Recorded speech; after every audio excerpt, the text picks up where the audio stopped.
ndeko choix na vie ezo déterminer makambo ebele bato ebele babeba po kaka tambola na moto akutani na ye vi na ye bebi to akutani na ye vi na ebonge yango opoza osala choix malamu ebongi osambela Yesu asambelaki butu mobimba ndenge totangi na Luc 6 verset 12, il a pris son temps de prier toute la nuit pour choisir les disciples. Donc cela veut dire le choix des personnes qui doivent s'intégrer dans ta vie, c'est pas quelque chose de peu. Et bon, yo sambela, nzambe orienté, yo a convaincre yo, Dieu parle tantôt d'une manière, tantôt d'une autre. Ils étaient plus de 70 au bakena côté ya. Les 70 au bakena côté ya. Ba moni loboko ya nzambe, ba moni nguye ya nzambe, entre autres pe Juda. Juda pe atia batu maboko batu babika, mais nous savons la fin de Juda. Yango batu muswa loba nganzamba salela kanga nganzamba salela. La finalité, ce n'est pas au salaba miracle. Yes olobi que je ne vous ai jamais connu, vous qui commettez l'iniquité. Cela veut dire finalité. Et allez lokomusu, allez attachement à Nzambe. Juda aussi faisait partie des gens qui avaient fait des miracles. Yes atindaki bango, mais asuka ki ya ko trahir Seigneur Jésus-Christ. Balingami, vie ezala be étape na yango. Po moto akomo nzamba lobi, alekaka na be étape moko songolo. Ezali ba moment be preuve auto ko lekanango. Jacques awazo ko signifier ba preuve auto ko lekanango. Ba moment difficile, ozo sambela net ozo sambela te. Ozo banga nzambe net obanga nzambe te. Tout va mal. Obakisi ba jeune prière mais makambo so be bakaka. Mutango kende feti. À cause de lamba wana, il faut les kana moto.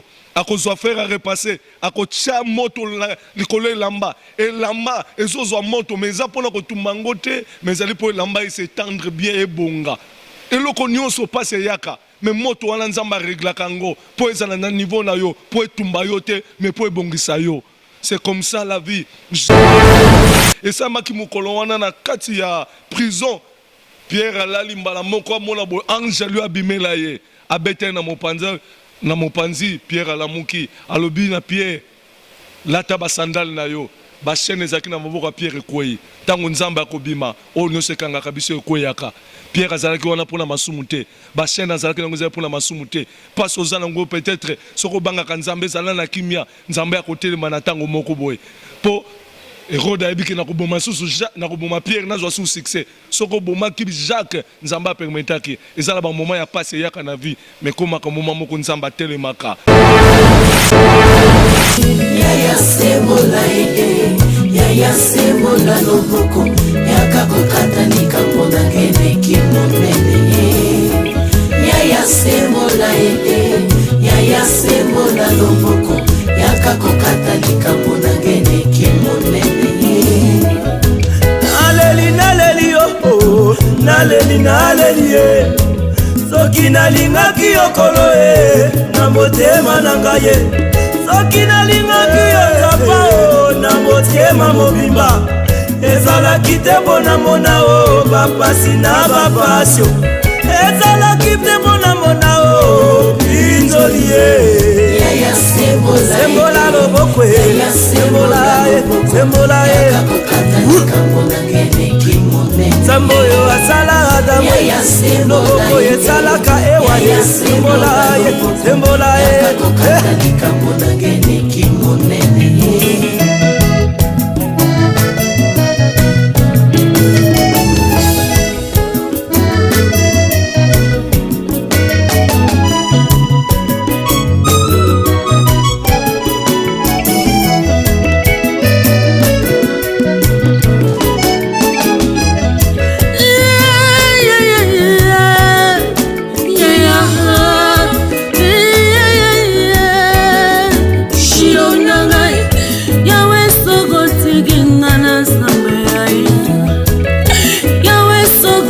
Kingana suginde yawe yawe yakokotani kamonanga na sawe yaka papa lobelanga yakotelanga wapinza melelia wapinza mela bwame wapinza mele zaka yakota yaya sebola ide yaya sebola loboko yakakokatani kamonanga Sembola ya yo lobo, sembola ya yo lobo, ya go sima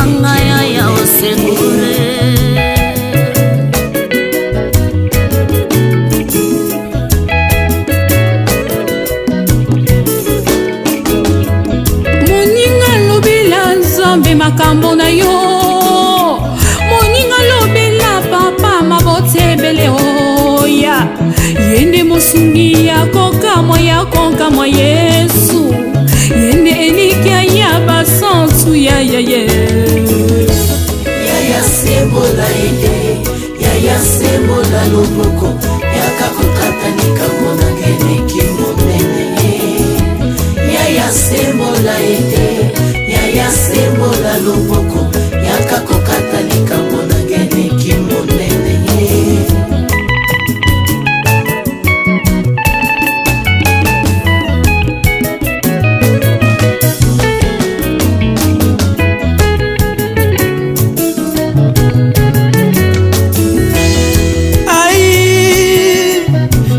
Je vais girer oza wapi nkolo mokono elati nzoto maninga mapesi yango nkombo nazuka wapi nakepa ya minganga o bango nyonso liloba se moko oza wapi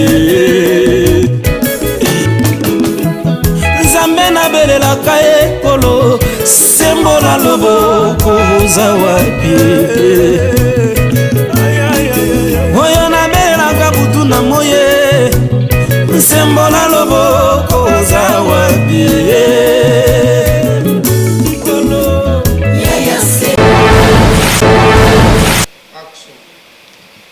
Shalom mes bien-aimés. Pesi bino mbote na kombo na Yesu Kristo mokonzi na biso nzambe oyo asala likolo na se kombo na ekumisama apesi biso lelo grâce lisusu akomonana na ya na kati ya bandako na bino na nzela ya net tika nzambe azwa lokumu nalingaki lelo to partager thème moko oyo esimbaki nga na motema après avoir prié et nazwi conviction ya kokabola yango na bino. Thème yango ezali Jacques et Pierre, ils étaient tous tous les deux, ils étaient les disciples du Seigneur Jésus-Christ.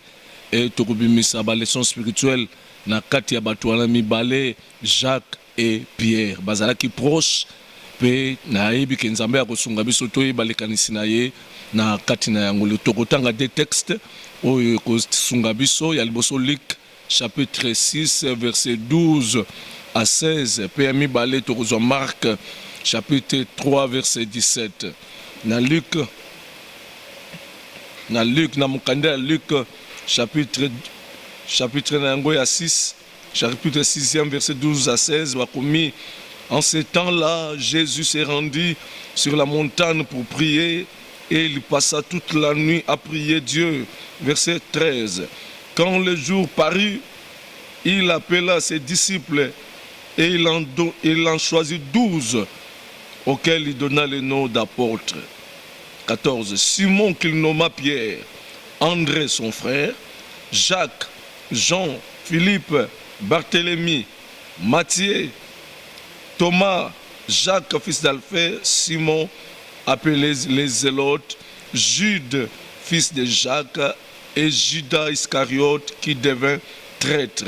Père Mibale Tokotangana Ukanda ya Marc chapitre 3 verset 17. Marc chapitre 3 verset 17. Il est écrit comme ça. Jacques fils de Zébédée et Jean frère de Jacques auquel il donna le nom de Boanerges qui signifie fils du tonnerre. Balingami na ngai nzambe azwa lokumu na kati ya deux personnages na lingaki to tirer ba leçon moko oyo kosunga biso tozwa mayele toyeba oyo nzambe alingi na nzela na ye. Vous savez, nous sommes des pèlerins sur terre, tozo tambola tozo kende quelque part yango ezali finalité na biso ezali na mokili ote. Nous sommes en train de partir au ciel. Le Seigneur reviendra, il viendra nous prendre. L'enlèvement kalamingi te kozala bana na nzambe yango tika toyekola oyo nzambe alingi po toyeba kosimba ya motuya et Dieu nous bénira. Que le nom du Seigneur soit glorifié.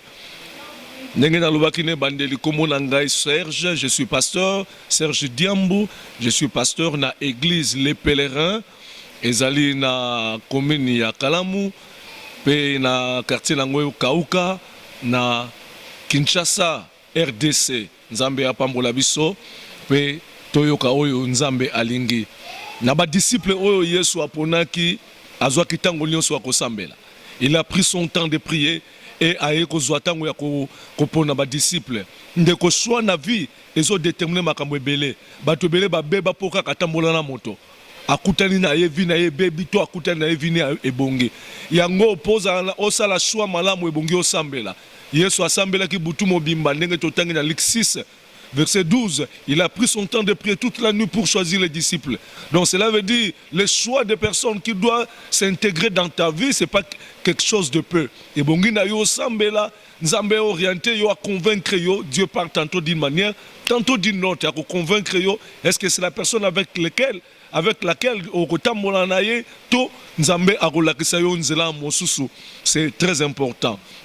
Balinga mina ngai na kati na Bible ezala makambo ebele nzambe alingi to comprendre na marche na biso oyo comme ba chrétien ezala makambo ebele bongo to sosola. Dieu veut notre bien, Dieu veut notre bonheur. Nzambe alingi to kende liboso mais to yeba ete na kati ko kende liboso wana ezala ba principe na kati ya mokili na pèlerinage na biso na désert ya bomoyo tozotambola kino tokota na esika oyo nzambe abongiseli biso kana na biso ya molimo la vie éternelle.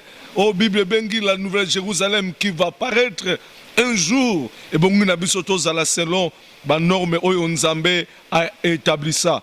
Et loko ndaningi koloba awa Yesu Christ azalaki na ba disciple bazalaki ebele.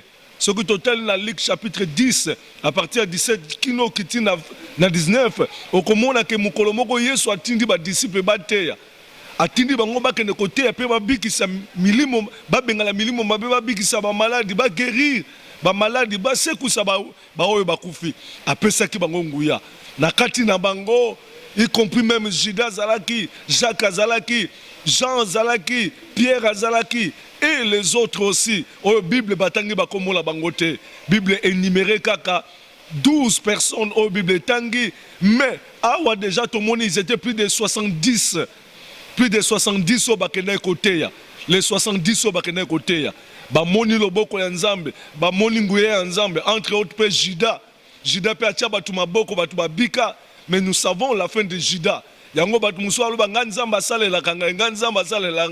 finalité, ce n'est pas au salba miracle. Yes, que je ne vous ai jamais connu. Vous qui commettez l'iniquité. Cela veut dire finalité. Et attachement à Nzambe. Judas aussi faisait partie des gens qui avaient fait des miracles. Yes, mais à souka qui a trahir Seigneur Jésus-Christ. Et tikato lukato kangamala Nzambe. Na bato oyo Yesu aponaki na 70 wana Jacques azalaki na kati, Pierre pe azalaki na kati. Tango Yesu abendi abandi ko benda groupe tireli 12. Na 12 wana Jacques azalaki na kati, Pierre pe azalaki na kati. Tango Yesu abandi ko benda lisusu na kati ya 12 akomea ko benda 3. Abandi amonta bango na montagne. Sur une Matthieu 17 au Comonango Jésus il a pris Jacques, Pierre et Jean. Ils montaient à la montagne avec eux. Donc Yesu abandait qu'utiliser mingi 3 wana. Et na kata 3 wana lisusu, il y avait Jacques, Pierre et Jean. Ils étaient des élites. Oh Yesu azo bango makambo zaki très important. Mais na vie na bango ezali na ba leçon moko batu wana mibale. Jacques na Pierre. Ce que totangi na mokanda ya acte chapitre 12, c'est là où nous allons comprendre beaucoup de choses.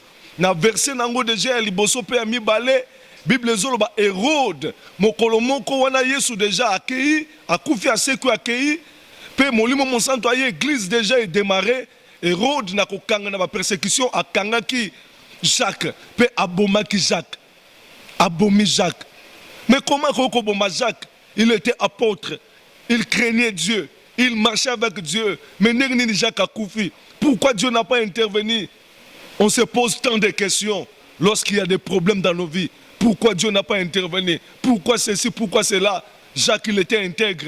Azaki na groupe Oyo, y a ba élite Oyo nkoloye soit tikaki, Oyo bazaki ba pasteur église primitive, Jean, Jacques et Pierre. Mais je suis en train de parler sur Jacques et Pierre. Abomi Jacques, pe batu ba sepeli ba djou ba sepeli ya moniango ça va. Mais nangina lo ba Jacques azo représenter nini awa. Ces deux disciples bazo représenter makambo moko très important. Jacques azo représenter nini awa. Tant totanga ki na Marc chapitre 3 verset 17, balobi ke yenande konaye Jacques nande konaye Jean. Yesu apesa ke bango kombo moko Boanerges qui veut dire le fils de tonnerre. c'est que bazaki ba n'importe qui te bazaki na ba capacité bazaki na makambo moko ya très important kat na bango. Fils de tonnerre rolaksa nini et rolaksa ba capacité na yo et rolaksa mayele na yo et rolaksa ba ambition na yo et rolaksa biloko nyonso ko kamusa bato. Pourtant tonnerre betaka oyebi ndenge bato bakamwaka tango tonnerre betaka oyebi ndenge ni bato bazaka paniquer. Donc vie à Jacques koko faire paniquer bato ba don ba talent babi o penza azali ya Nzambe batali bo babi oyo penza Nzambe abengi. C'est vrai, mais comme na moment moko Jacques Nzambe permettre Jacques akufa. Jacques azo représenter nini balingami vie eza na ba étape na yango po moto akomo Nzambe alobi alekaka na ba étape moko songolo. Jacques awa aza ko représenter loko moko ya motuya. Bible zoloba nzete moko te na Jean chapitre 15 verset 1 à 2. Bible lobi nzete moko te po ebota mebele etikalaka ndenge wana. Il faut ba émonder yango. Tout arbre qui veut porter beaucoup de fruits, on va l'émonder. Émondage ezali bazumbeli bakomi ko kata babitapo oyo bamoni ke kauki oyo eza ko empêcher nzete évoluer malamu. Mais tant bazo kata nzete bazo kata bitapo wana nzete zobimisa mai nango nzete zolela nzete zo saigner. Soki nzete zaki na munoko koloba pourquoi tu me fais ça? Pour la nuit, un arbre qui porte des fruits, on le monte, on le taille, pour qu'il porte encore beaucoup de fruits. Voilà, c'est l'image de Jacques. Il était fertile aux yeux de Dieu. Tout allait bien, mais Dieu a permis qu'il soit coupé. Dieu a permis qu'il soit retranché. Mais il craignait Dieu. On comprend pourquoi ce problème, pourquoi ça. Et il y a qui n'a vu à Joseph, il craignait Dieu, mais à comprendre de tata tindia que nous tika biloko pa bayaya ba yo que liezuwa ayebika ko zonga nzoka ndia kende kilibela akei bakangi babwaki na libulu bakangi bateki akei bo umu tout ça na nyonso wana. Ça c'est la partie de notre Jacques. Notre Jacques doit être retranché. Et ça, ba moment be preuve auto le kanango. Jacques a wazo ko signifier ba preuve auto le kanango. Ba moment difficile. Ozo sambela net ozo sambela te.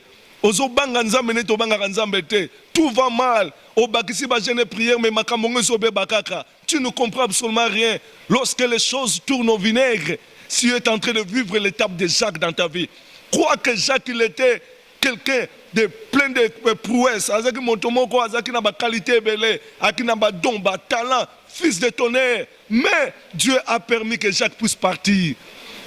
Dieu a permis que Jacques puisse mourir. Jacques n'a eu kokufa. Parti moko na vi na yo nzamba kolekisa yo, ozo senti que ozo beba, ozo kufa, mais nzamba yebelo kwa zo sala. Et comme na moment moko, Jacques a koufi. Donc il veut dire makambozo ça les osimbate mais ozo banga nzambe otika ba vie mabe otika kofinga nyonso mabe otika. Tu crains l'Éternel, tu t'es donné à Jésus, mais les choses tournent au vinaigre. Ndeko nangai ezala ba moment ba bengaka moment ya métamorphose totala nyamo ba bengaka chenille lobi il faut longwa kotambo na mabele il faut comme papillon mais chenille pas comme papillon akoleketa mo ba bengaka Jacques akota na place mo ba benga konkon akokota na place moko boye akangami na mwa eloko moko lokola cercueil akangami na kati chenille akangami na kati abandi opola abandi kopola vina enet donc ozo sentir libanda ne abandi opola soko tali omoni kaka kufi nzoka nde kopola wana ezali kopola te eza métamorphose aza ko changer comme na moment moko kopola on baluki pe ba elle komi kobima ma papu ebimi mbala moko après étape wana kopola ma papu ebimi lobi akomi papillon alongwe na vie assez abandi ko matalikolo vine ya moto ele kaka na étape Yesu poza kombo ele kiba komonioso il est passé dans le trou du tombeau aleki na tombeau c'était son Jacques quoi qu'il craignait Dieu okotanga na mukanda moko. Les dans Zacharie, chapitre 13, verset 7, Bible Zoloba. Épée, lève-toi sur mon serviteur, lève-toi sur mon bien-aimé. Dieu peut permettre des moments difficiles, même si tu le crains. Dieu peut les permettre. On s'est posé mille et une questions. Dieu est avec toi, mais tu passes dans le moment de la métamorphose. Si tu crains l'Éternel, je te dis, mon frère, ma soeur, sois calme. Dieu est en contrôle. Koloye soit le kakinango. Bato babanga kanzame baleka kinango. David aleka nango. abomi Goliath mboke koti na esengo mais oyo azalaki pembeni na ye roi Saül abandi kolukela ye makambo abandi kokima grotte après grotte nyonso oyo ezalaki kaka il a fallu aleka na bamoment ya épreuve aleka na bamoment ya transformation nzambe atransforme motema na ye apesa ye nature moko mpe motema ya sika mpona élévation oyo ezali koya. Moi je crois que Dieu fait du bien na bana na ye aboyaka bolamu na bana na ete mais il y a l'étape de l'épreuve et ça l'étape il y a épreuve na vie oyo ezo dépend de te pour ça la kamalamu tala Yesu tango baye ko kangaye Yesu baye ko kangaye serviteur nani disciple na ye Pierre akati mutu litoi Yesu azuli litoi ya zongisi ya moto wana serviteur ya souverain sacrificateur comme ne Malchus Yesu azongisi litoi na ye mais après avoir kozongisa litoi na asali miracle wana bakangi ye kaka. Cela veut dire s'il faut qu'on souffrir atozo aider bato so kinzamba albi ko lekala nzela souffrance même ato aider bato o lekaka nzela souffrance azongisi litoi ya bato azongisi litoi miracle mais bakangi ye kaka. Cela veut dire pasi ezali kaka mpona pasi te me nzambe azomemona métamorphose azo changer azo transformer yo po lobia komisa yo oyo yakani ça passe par le feu ça passe par le feu tala tisi basombi tisi obie elamba ya kitoko oyo mutangi alata meza na kati ya batiaki yango na kati ya carton to eza na kati ya bisika bilamba ezalaka me mutangi okende feti akozwa elamba wana il faut eleka na moto akozwa faire à repasser akotia moto likolo elamba elamba ezozwa moto mais eza mpona kotumba ngo te mais ezali mpo elamba esetendre bien ebonga eloko nyonso pasi eyaka mais moto wana nzambe areglaka ngo mpo ezala na niveau na yo mpo etumba yo te mais mpo ebongisa yo. C'est comme ça la vie. Jacques, c'est la partie de la souffrance d'une personne. Eza ba partie ya preuve ya moto kanga motema mona ya nzambe kolobateza masuma bakoko ya bakoko eza ba moment mutu alekaka nango Yesu alekaki nango bana nzambe nyonso balekaka yango zala kimia senga makasi pa na nzambe ekomaki na moment moko sikoyo o ekomaki ke nzambe asala eloko moko motuya Hérode tango abomi Jacques amoni ke non succès komi ba juif ba sepeli na ye akei ko pona lisusu bakangeli ye nani Pierre. On a parlé de Jacques et Pierre. Jacques Tolobesa ils a un moment de souffrance. Jacques azalaki mutu moko intègre banga nzambe mais ba passer nzamba permettre akufa. Ils a un moment de souffrance. Oh mutako ko lekala ngo ndenge Yesu alekaki nango. Abi mon Dieu pourquoi m'as-tu abandonné? Mais suka ki walate asuki na loboko mobali ya tata gloire yaki. Pierre tomba kangiye kaka na mukanda ya acte 12 soko kitisi ko kinona se na okiti na se okomona tant Pierre bakangiye balobi oui Jacques Hérode amoni ke lokwa nakangaki Jacques na bomiye abina kanga pe Pierre bakangi pe Pierre siko Pierre ndenge bakangi fo pe babomaye po etombola succès ya Hérode roi Hérode amona ke non ngala zokanga ba gros poisson na nzela nango ba juif bazo se prendre ngai pe na yebi ke renommé nangai ko kende ndeko nzambe ayebi ba paso ozwaki ba paso monaka ezala ba limite nango soki Satan ngo leka limite nzamba ko kangaye akingo sala ngo pona Job nzamba lobaki na yesimba oyo simba mo oyo kasi awa okolekate Satana ana droit ko lekate alekisa dose ya ba souffrance na biso ezala ba limite moko boye okokanga Jacques okoboma nzambe muta permettre ezala ba souffrance moko nzambe ko permettre mais tango okokanga Hérode okokanga Pierre Paul ko boma nzambe ko permettre te esa maki mukolo wana na kati ya prison Pierre alali mbala moko amona bo ange lui abimela ye abete na mopanzi Pierre alamuki alobi na Pierre lata ba sandal na yo ba chaîne ezaki na maboko Pierre ekwei tango nzamba akobima o nyose kanga kabiso ekweyaka Pierre azalaki wana pona masumu te ba chaîne azalaki nango ezali pona masumu te passe ozana ngo peut-être soko banga ka nzambe zala na kimia nzambe akotelema na tango moko boye po Hérode ayebiki na koboma susu na koboma Pierre nazwa su succès soko boma ki Jacques nzamba permetaki ezala ba moment ya passe yaka na vie mais koma ka moment moko nzamba telemaka na moyenge bene toi qui est intègre yeba ke nzambe akotelema Pierre Jacques akoko kufa mais Pierre akokufa te nzamba yeko intervenir atindi ange akoti abimisa Pierre na kasho Pierre abima zo yeba te Pierre abima ba chaîne koya ba portail ya fait ya bibende efungwama pe Pierre abimi ezolakisa ke nzambe akotelemaka na ngonga moko boye nzambe akoya ko libero na ngonga moko boye Joseph aki na prison mais nzambe atelemaki na ngonga moko boye pe Joseph ayaki kobima na prison. Vi ya mwana nzambe kosuka sika ezali te soki azobanga nzambe bibelobi nzambe aboyaka bolamu te na baoyo babangaka ye, nzambe aboyaka bolamu te na baoyo babangaka ye. Yebake bolamu ya nzambe koya, bolamu ya nzambe ekomonana. Crains l'Éternel na kati ya mokili oyo nzambe akotelema akosutukisa yo akosala yo bolamu. Kaka bolamu ya nzambe eza pona baoyo babangaka nzambe. Si tu ne crains pas l'Éternel, ta place n'est pas dans la bénédiction de Dieu. La bénédiction de Dieu c'est pour ses enfants. Sois l'enfant de Dieu, crains l'Éternel et Dieu te bénira. Soki Jacques akufi ezali ba parti ya pasi ya bomo ya moto. Kasi Pierre na yo akokufa te. Jacques no akokufa eza ba parti ya pasi ya bina yo. Mais Pierre na yo soki Satan ngomeka nzambe ko intervenir atindaki angelou abimisi Pierre na kati ya pasi. Cela veut dire ezala ba parti mususu nzambe ko permettre te koma parce que nzambe lobi souffrance ezapé na ba limite nango. Les ténèbres ne régneront pas toujours comme dit la parole. Les ténèbres ne régneront pas toujours.